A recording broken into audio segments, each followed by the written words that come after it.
Hey everyone, and today we're just going to be going over the basics and slightly higher basics of square roots. So, square root is a function.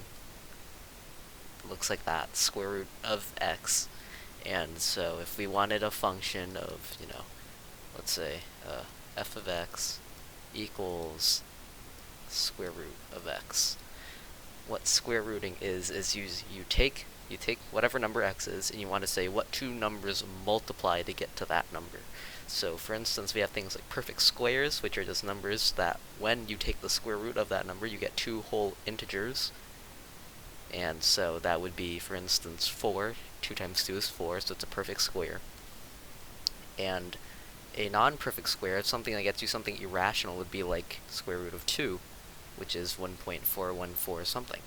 And we would say that that would be an irrational number, irrational root, whereas square root of 4 is rational. So there's a lot of stuff you can do with square rooting. I'll just call it root from now on, so root 2, root 4, whatever it is. And I'll show you the graph of the square root function. It looks like this. And so we zoom in a little bit. We get this sort of almost straight line. It goes on for forever, obviously. But what I want you everyone to notice is the domain in range of this function. Never once does this function ever go like into the negative parts. You never see it go below the x-axis, nor does it go to the left, because not only are the square roots of negative numbers, for instance, well, let's say we have root -1, we get I, the imaginary unit. So taking the square roots of negative numbers gets you imaginary numbers, which is a whole entire field of math.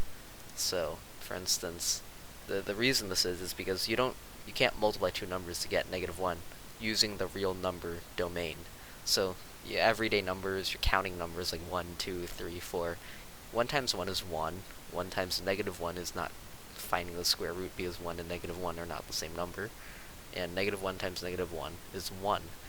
And so that brings me to my other point, that is that when you take the square root of a number x, you have the plus and minus versions of it, as in you have positive and negative numbers that satisfy the square root function.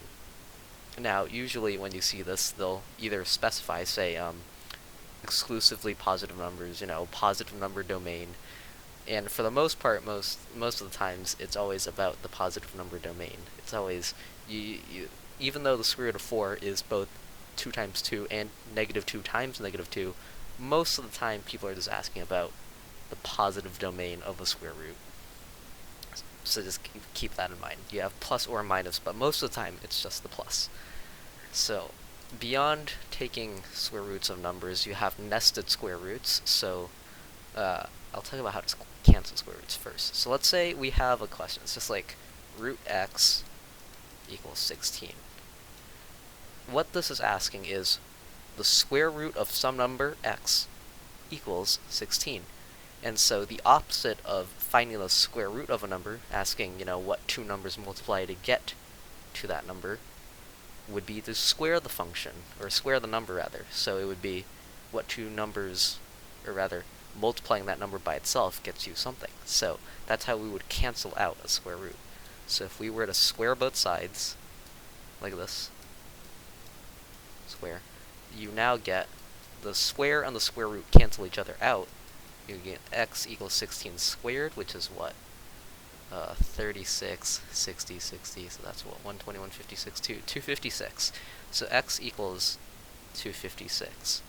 So that's how you would do these basic square root questions. Now, that brings me to the next point of nested square roots, which is, let's say, you got like the square root. Let's extend this. Okay, that goes out, but anyway, the point is you have like the square root of x plus the square root of the square root of x plus, and you would have like an infinite amount of square roots inside of square roots. And the way you solve these problems here, this is a bad example, but we'll say, okay, that's just a straight line, I don't know what I'm doing. Okay, say we have square root of x plus the square root of x, like this. This equals some number y. In order to get this answer, first thing we would square it. But this only gets rid of the outside square root. So now we get x plus root x equals y squared. And now we would subtract x from both sides first. So now we have root x equals y squared minus x. And then, of course, we could square both sides again. For purposes of this, since we don't have solid values, I'm just going to leave x on the left-hand side. So let's go with the premise that it's still x plus root x equals y squared. We would then square both sides again, but this time we'll just square this.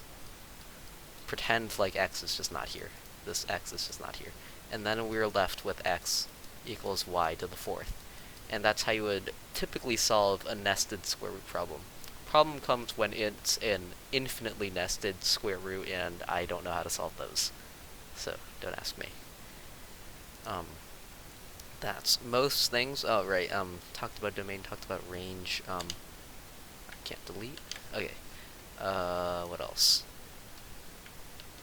Yeah, so for instance, if they ask you, what's the domain and the range of a function, let's say, let's take f of x equals root x. What's the domain? What's the range?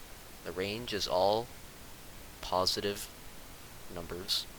The domain is also all, well, I guess I should phrase that better. Rather, we would say that domain-wise, we'll denote that by d, equals 0 to less than equal to x. So x is greater than or equal to 0 for the domain of this function, root x. So what that means is for numbers that you can plug into this function and still have the whole thing actually make sense, you can run 0. Root 0 is just 0. Root 1 is 1. Root 2 is 1.414. So essentially every number 0 and greater works. And by extension, because our domain is exclusively numbers 0 and above, our range is also 0 and above, because root 0 is 0. So we can look at this graph straight up. We can see that it meets at the origin of 0, 0. So that's part of our function. But anything below 0, even if it's like negative 0.1, will not work if we're looking at exclusively real numbers. And of course, not every function is going to be this simple. It could be root x plus 5, root x plus 7, whatever it is. If we extend the square root to be plus, 7, or rather minus. Minus is a better. So if it was minus 7, x would have to be, in this case, for this function, our domain would have to be that x is greater than or equal to 7. So we'll say 7 is less than or equal to x, because 7 minus 7 is 0, and you can take the root of 0, but if it were less than 7, you get imaginary numbers. And by that extension, well, the range would still be 0, so range-wise, you would still have 0 is less than or equal to y, because you can plug in 7, that gets you 0. But cannot have an x that is less than 7 in this case. So that's domain, range, some basic nested square roots. What else? The derivative of a square root. So this is a slightly higher level. Let's get rid of this. So, alright. Given a function, we don't need the minus 7 actually. We'll just say it's just the square root of x. This goes into fractional exponents. So every root function, I guess, so like cube roots, quad roots, quintic roots, something like that, they can all be written as x to the 1 over, and then some number will give that y. So in this case, square roots, we're looking for two numbers that multiply to get to x. In this case, that's what that is. I don't know why I just drew a line. So for root x, this would be x to the 1/2. The 2 indicates that it's a square root, because you're looking for two numbers that multiply. Had it been a cube root, you would have x to the 1/3, indicating that you want three numbers that multiply to x, and so on and so forth. So quad roots would be x to the 1/4, quintic roots would be x to the 1/5. and so on and so forth. Now, you could also have something in the numerator. It doesn't have to be, just 1. For instance, if you had x to the 2 over 3, that would be the same as saying you want the cube root squared.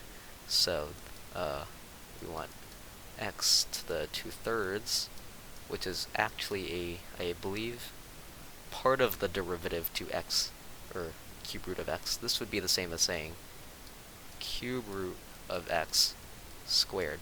So for instance, if we wanted 8 to the 2/3, we would find the cube root of 8, which is 2, and the square 2, which is 4. But that's cube roots, and we're not talking about that in this video. So that's just a little extra. But in order to find the derivative of the square root of x, we could either use first principles, which is a huge pain, and I'm not going to do that. Instead, we'll just use the basic power rule. So where's my cursor?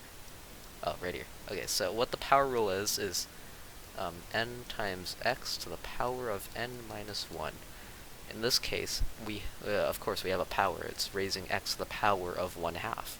So what we do is we drop n down to be a coefficient of x. So we have 1/2 times 1/2 x, and then 1/2 minus 1 is negative 1/2.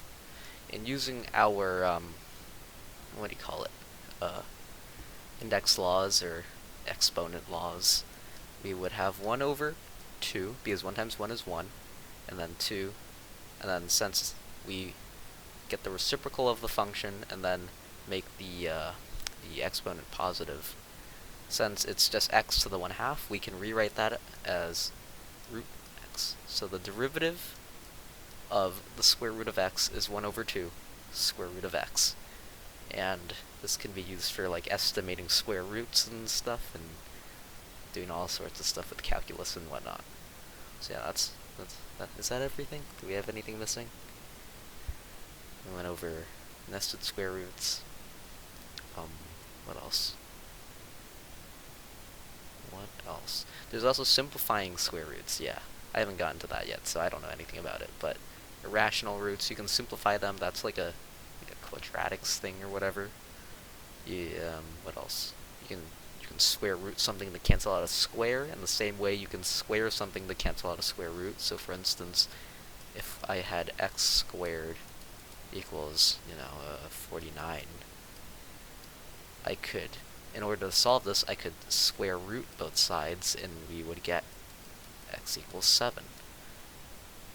So, vice versa, you can square something to get rid of a square root, and you can square root something to get rid of a square. Yeah, that's about it. Yeah, that's some of the basics of square roots explained, and thank you for watching.